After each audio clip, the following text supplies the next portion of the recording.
Hello everyone, and welcome to our session today focused on enterprise workloads on AMD-based VMs in Azure. In this presentation, we'll have product and engineering experts from AMD and Azure to address several topics around enterprise use of AMD-based VMs. Our expert from AMD, Laksa Kalkali, will discuss some of the unique performance and security features of AMD-based CPUs for your enterprise workloads. Our Azure expert, Brenda Bell, will talk about some new announcements and capabilities of AMD general purpose VMs in Azure. Bamsag Huang from AMD Engineering will share some exciting information about generational performance gains on measured benchmark results across databases, web servers, and server-side Java apps. And finally, we'll have Graham Burry, who will tell us about Azure Confidential Computing featuring AMD CPUs, which can be a great fit when running workloads with sensitive data. So if you have any questions throughout our presentation, please feel free to type them in the chat window and we'll be happy to respond to them. We'll also have about 10 minutes at the end for Q&A. So with that, I will pass it over first to Laksa Kalkali from AMD. Hey, thanks, Sean. Appreciate it. Hi, everyone. I'm very excited today to talk about enterprise workload performance on the new AMD-based Azure instances. As you know, there's an amazing demand for compute for many different applications and how it is used today. Performance, scalability, security, very much needed, and it's in the forefront of the decision making when people use cloud compute. So before I talk about the whole aspect of what is this instance all about, and Brenda will probably go into the detail, I want to talk about the technology behind it. If AMD has come a long way, and what we have introduced earlier this year is the 3rd gen AMD Epic processor. It comes with a very high performance Zen 3 core architecture, and it's really geared to take on the computing to the next level, delivering outstanding business value, powering the most demanding applications such as web servers, databases, Java apps, and more, and also providing confidence for modern security with confidential computing. With various industries leading capabilities in this latest 3rd gen AMD Epic, I want to give you a little bit of insight into how the Zen 3 core is giving the benefit to folks like Azure. Zen 3 offers 19% IPC uplift over Zen 2. IPC is instruction per cycle. And it has a lot of things built into it, as you can see, like the cache prefetching, execution engine, the branch predictor, micro-op cache, and front end. All these things contribute towards that 19%. And this Zen 3 core, is really inside of this 3rd gen AMD Epic powering the new AMD powered instances in Azure. Let me also talk about a little bit about confidential computing and what AMD Epic comes with. It essentially comes with Infinity Guard, which offers new layers of security. If you recall, in the previous generation, we started with SEV, and then we added SEV-ES. SEV is all about encrypt each VM with unique key.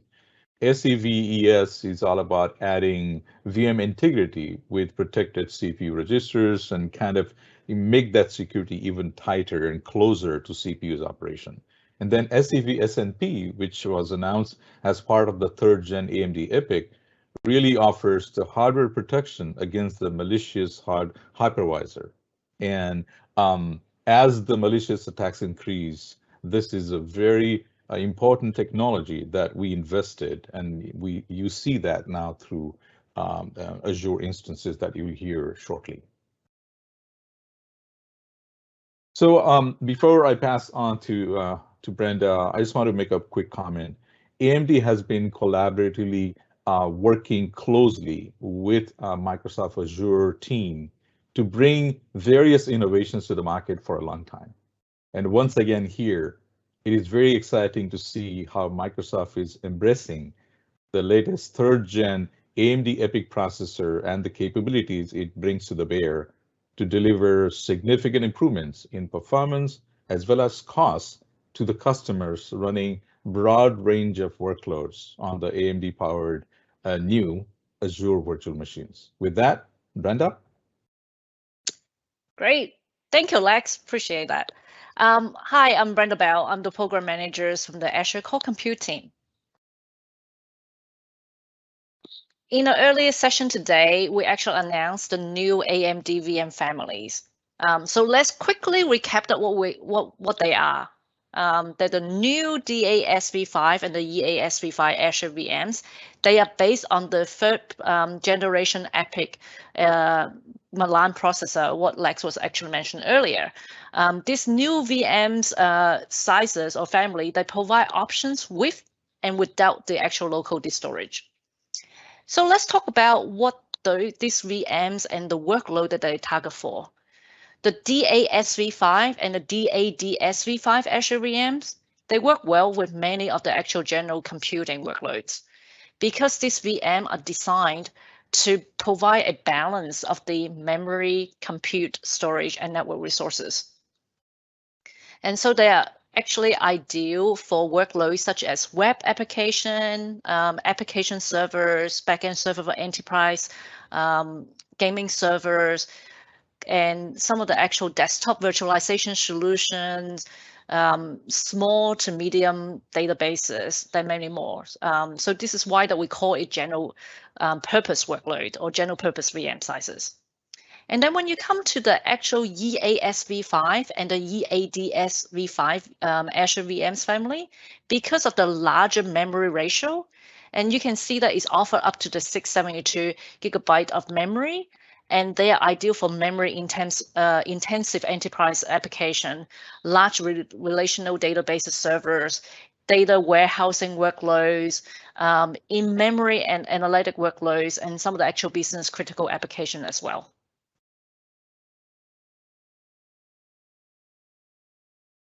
So let's take a quick look on the VM spec on the paper that we as you can see, we actually offer the same list on the VM sizes.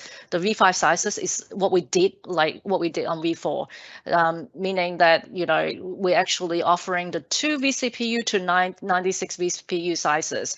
The vCPU to memory ratio are the same, similar to what the EADS V5 sizes are. But what the noticeable difference that you can see is here is the increase of the actual local temp storage capacity from what compared with what the previous version is about 50% higher.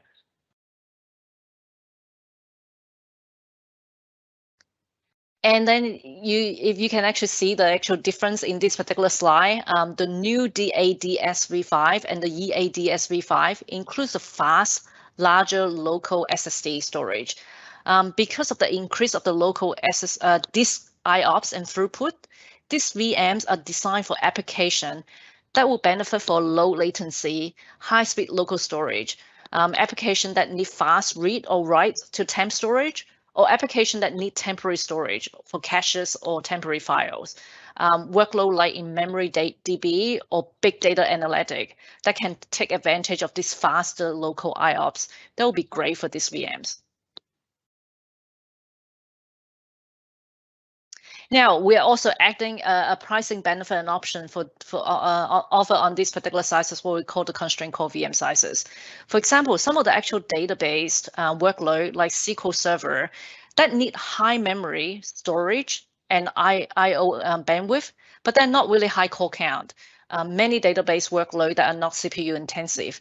So we now offer this new constraint core VM sizes, so that you can actually constrain the VMs to vCPU count to reduce your cost of the software licensing, while you're maintaining the same memory, storage, IOPS bandwidth that you need.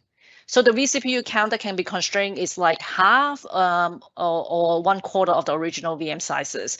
And the new VM sizes had the dash suffix in it next to the numbers and indicate that to you that what is the active vCPU, to make it easier for you to identify what they are. So let's take a look at the example on the far right. The standard E32AD SV5 come with a 33. There is a spec, right? Come with a 32 vCPU, 256 memory, 1200 gig, and then 512 of the remote disk IO, for example. And if you choose a site that is called a E32-16 V5, the active vCPU is using is 16 vCPU rather than 32. So you're paying licensing costs on the 16 versus 32, while all the actual spec on your memory, the IOPS, etc., is remain the same as the 32 VMs.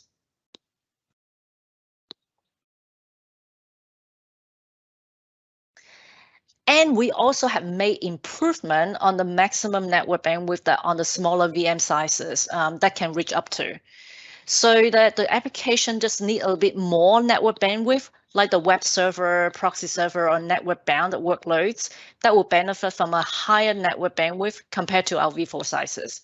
This means the customer, they don't need to choose a higher vCPU size now to get more bandwidth, network bandwidth.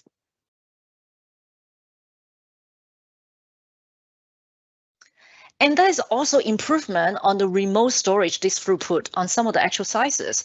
It might be hard to see in the diagram here, but when you actually smaller VM sizes like the 4 vCPU have 50% improvement compared to our V4 sizes. So with this improvement, you don't need to choose a higher vCPU size to get more throughput. Also, we actually have the V5 sizes now have a disk bursting enable, and you can burst the disk performance even higher, up to 30 minutes at a time, to a higher value, like 2000 Mbps with our 96 vCPU sizes. So thank you for all the listening, and then we're excited for you to try out this new AMD V5 sizes. And now that I would like to pass on to Bomsong from AMD, who will show some of the actual benchmark results of the new V5 sizes and how it compared to our previous generation. So thank you. Hi, thank you, Brenda. Hi, everyone. I'm Bomsong Kwang. I'm a performance architect with AMD Cloud Solutions team. Today, we will look at the performance of the third-gen Epic powered instance with a few enterprise workloads compared to the second-gen Epic powered instance. So the first workload shown on the screen is an in-memory database workload. We have used open source Redis in-memory database and then measure the performance using the Redis benchmark. And then the operations that we measured are set and get, and these are write to memory and read from memory operations. The metrics is actually per second, it's normalized. And then observed about 25% generational performance uplift. And this particular workload has characteristics of moderate CPU and quite high memory bandwidth, and then moderate network and low I/O characteristics. This generational uplift of 25% observed is mainly due to the shared and increased the L3 size on the third-gen Epic processor, and also the improved memory bandwidth on the system. And then remaining small portion is actually IPC uplift that is making up to 25%. Okay, the next workload is a traditional relational database. We have used a TPCC-like workload, which is actually an online transaction scenario. This workload is typically very sensitive on CPU and memory bandwidth and I/O. And for this testing, we have used the remote network storage with enough IOPS to support this workload scenario. And this generational uplift of the 15% is mainly from improved memory bandwidth and IPC uplift. And also L3 helps a little in this workload as well. Okay, here's the server-side Java performance comparison. Many enterprise workloads deployed are implemented on top of JVM or some sort of runtime virtual machines. And this workload is actually very helpful for estimating the benefit of the 3rd gen AMD Epic powered instance on such workloads. And then the metrics presented is critical Java operations per second. And then we are seeing about 40% performance uplift over 2nd generation AMD Epic powered instance with this new DAB5 series instance. And this workload has a pretty high CPU, high memory bandwidth characteristic. And then the L3 size, and then the L3 shape difference from 2nd gen to 3rd gen. Now it's actually shared across 8 cores, which is making the big performance delta in this workload on top of the IPC improvement.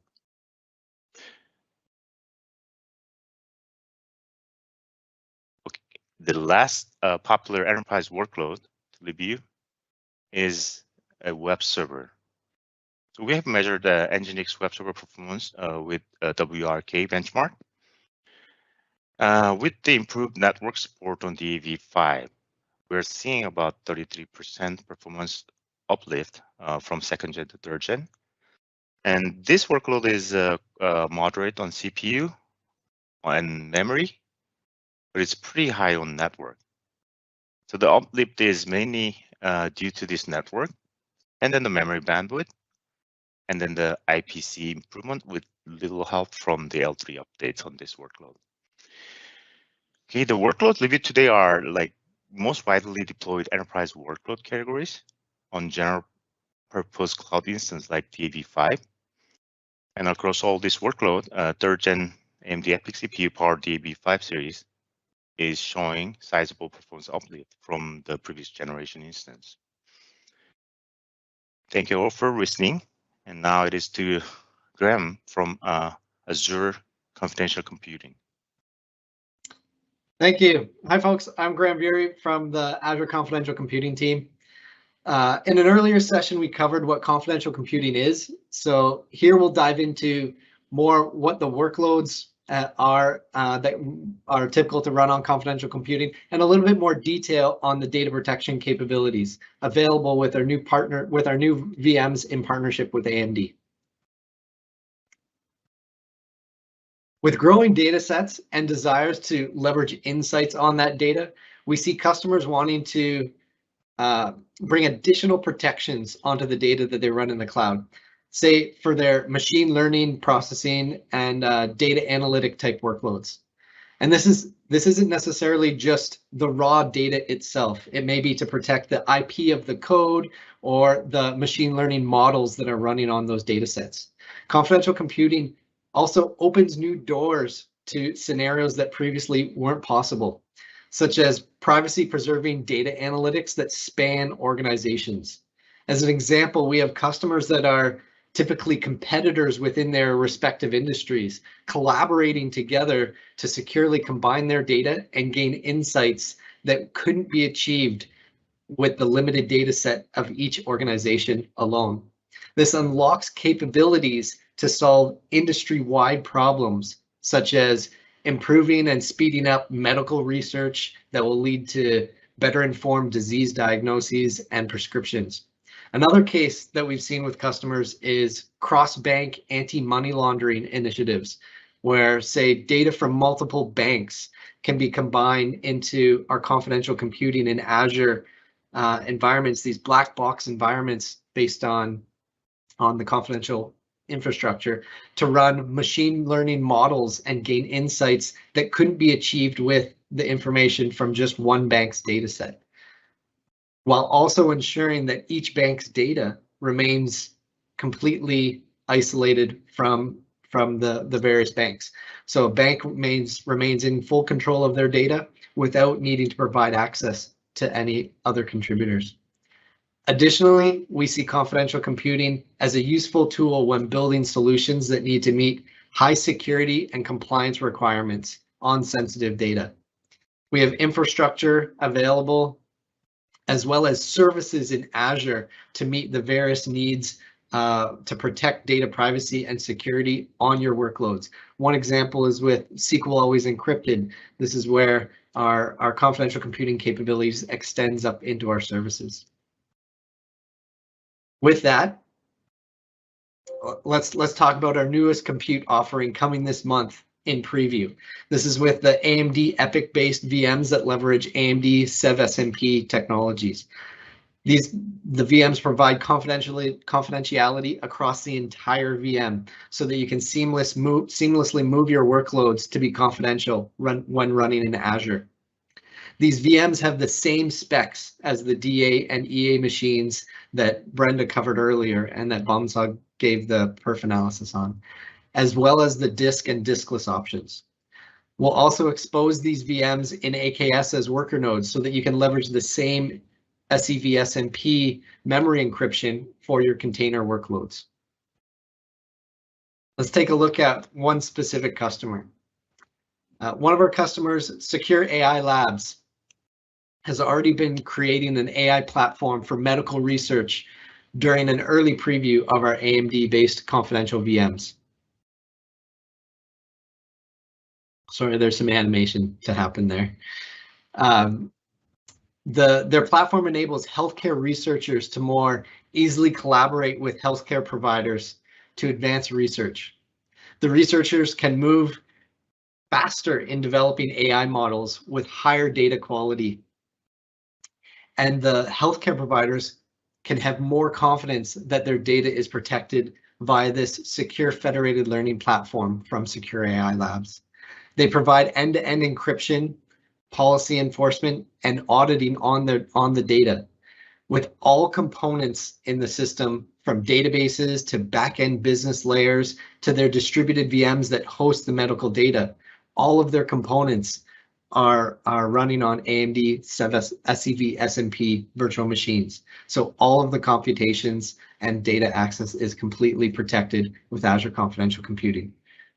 Lewis, the VP of Engineering from Secure AI Labs, even mentioned one could argue that running in ACC can provide a higher level of security and data protection than running a workload on premises.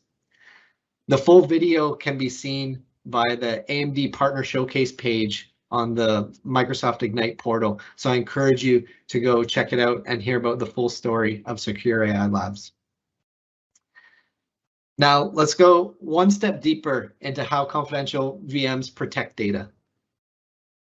AMD's CEV-SMP provides encryption of the VM data in memory.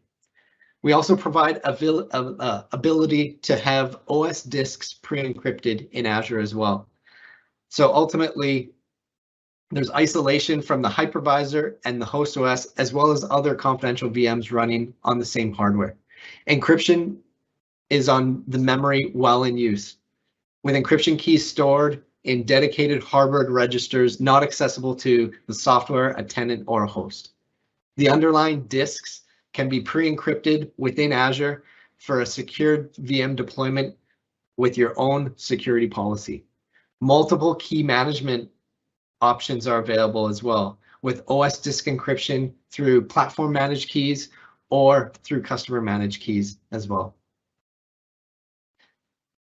If you're interested in the full threat model and coverage with the AMD CEV-SMP technologies, you can see the advanced protections provided here, just from the AMD hardware itself. AMD CEV-SMP provides stronger confidentiality compared to previous generations, specifically with the integrity checks of the VM memory, and a tighter trusted computing base where you don't need to trust the hypervisor or the host. Add that to the existing policies and customer managed key options that are available in Azure, and you get a confidential VM with strong security to help protect the privacy of your data for all of your most sensitive workloads.